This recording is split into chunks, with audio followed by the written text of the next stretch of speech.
많은 사람들은 마릴린 먼로의 죽음을 존 F 케네디가 그녀와의 불륜관계를 감추기 위하여 죽였다라고 생각하고 있지만, 사실은 케네디 대통령이나 그와 불륜관계에 있었던 마릴린 먼로 둘 다 미국의 실질적인 권력을 쥐고 있는 그림자 정부에 의하여 죽음을 당하였던 사건이었습니다. 우선 케네디 대통령은 역대 대통령들 가운데 유일하게 1947년 로즈웰에 떨어진 UFO 동체와 거기서 나온 그레이 외계인들의 사체를 직접 목격했던 유일한 대통령입니다. 앞뒤 과정을 정확히 알 수는 없으나 그가 상원의원 시절부터 UFO에 대하여 큰 관심을 가지고 있었으며 외계인들에 대한 정보들도 비교적 정확하게 알고 있었던 것으로 짐작되어집니다. 존 F 케네디의 죽음은 그때나 지금이나 외계인들에 대한 극도의 비밀 유지로 인하여 자세한 내용은 밝혀지지 않고 있습니다. 그럼에도 불구하고 마릴린 먼로와 케네디 대통령의 죽음이 UFO 또는 외계인들에 대한 정보를 유출시키거나 발표하려고 했던 것과 관계가 있음은 거의 의심의 여지가 없는 사실입니다. 첫째로 마릴린 먼로는 대중들이 알고 있는 것처럼 케네디가 자기의 불륜 사실을 감추기 위하여 죽인 것이 아니라 마릴린 먼로와의 잠자리에서 극소수의 사람들만이 알고 있는 UFO와 외계인들에 대한 이야기들을 마릴린 먼로에게 해주곤 했었는데, 시간이 지나며 케네디가 마릴린 먼로를 전같이 자주 만나지 않고 멀리한다고 느낀 마릴린 먼로가 그럴 때마다 마릴린 먼로는 케네디에게 당신이 나를 자주 만나주지 않으면 당신이 나에게 이야기해줬던 UFO와 외계인들에 대한 이야기들을 다른 사람들에게 다 말하겠다라고 말하며 만나주지 않는 케네디를 협박하곤 했습니다. 그리고 실제로 마릴린 먼로는 케네디에게서 들은 UFO와 외계인들에 대한 이야기들을 다른 사람들에게 말하기 시작했습니다. 이것을 알아챈 미국 정보기관들은 입을 함부로 놀리며 UFO에 대한 비밀을 떠들고 다니는 마릴린 먼로를 자살을 가장한 죽음으로 몰아넣었던 것입니다. 또 한편 존 F 케네디는 우주인들의 제안을 받아들여 비약적인 문명의 발전을 꾀하고 지구의 평화를 가져올 수 있다고 생각하여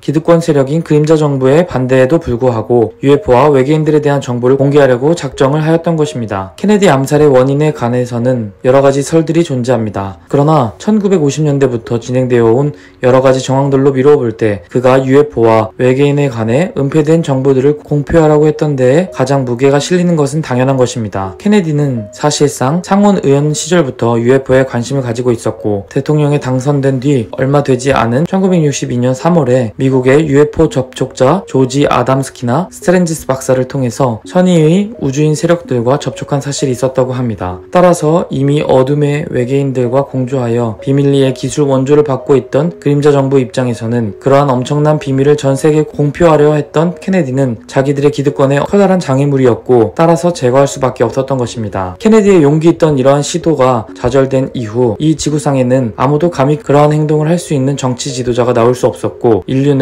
현재에 이르기까지 어둠의 세력이 조작해온 거짓 정보에 속거나 세뇌되어 왔던 것입니다. 이제 말하려고 하는 것도 구체적으로 100% 팩트인지는 모르나 전체적인 윤곽으로서는 확실한 사실인 것입니다. 케네디 대통령은 이미 대국민, 아니 전 세계인을 향하여 우리는 이 우주 안에 홀로 존재하는 것이 아닙니다 라는 제목의 연설문을 작성하여 그의 호주머니 안에 갖고 있었으며, 일설에 의하면 달라스에서 총격에 의하여 암살당하던 날 저녁 또는 그 다음 날에 그 연설문을 발표하려고 하였다라는 것입니다. 그 내용은 케네디를 제거하라는 북방성의 문서는 히스토리 채널에서 그 문서 자체가 공개되어 방영되어진 적도 있고, 구글 같은 데서 검색하면 불태우다만 CIA 문서를 쉽게 찾을 수 있습니다. 아마도 미국 그림자 정부가 그 프로그램을 강제로 삭제했는지는 모르지만 히스토리 채널에서 케네디를 제거하라는 국방성 문서를 특집으로 다루었다는 사실 자체는 부인할 수 없을 것입니다. 그 국방성 문서는 케네디를 랜서라는 암호명을 썼고, 암살이라는 단어 대신 제거라는 용어로 쓰여졌습니다. 케네디 암살의 미스테리와 UFO와의 관계에 대해서는 지금도 검색을 해보면 이해할 수 없이 아주 복잡한 의문투성이의 암살이었습니다. 왜냐하면 오스왈드의 단독범인 것처럼 당국은 발표했지만 오스왈드는 그렇게 뛰어난 명사수도 아니었으며, 케네디 대통령이 총탄을 맞은 각도 등도 한 곳에서 쏜 것이 아니라 여러 곳에서 쏘았음을 누구나 알 수 있을 정도로 의문투성이의 암살 과정이었습니다. 또 그의 시신을 처리하는 과정에서도 보면 총격을 당한 그의 뇌를 병원에서 아예 제거해버렸던 점 등 한두 가지가 이상한 것이 아닌 것을 알 수 있습니다. 그만큼 케네디 암살에는 일반인들의 상상을 초월하는 어마무시한 세력이 뒷배경임을 알 수 있습니다. 다음은 달라스에서 발표하려고 했던 케네디 연설문의 내용을 공개하겠습니다.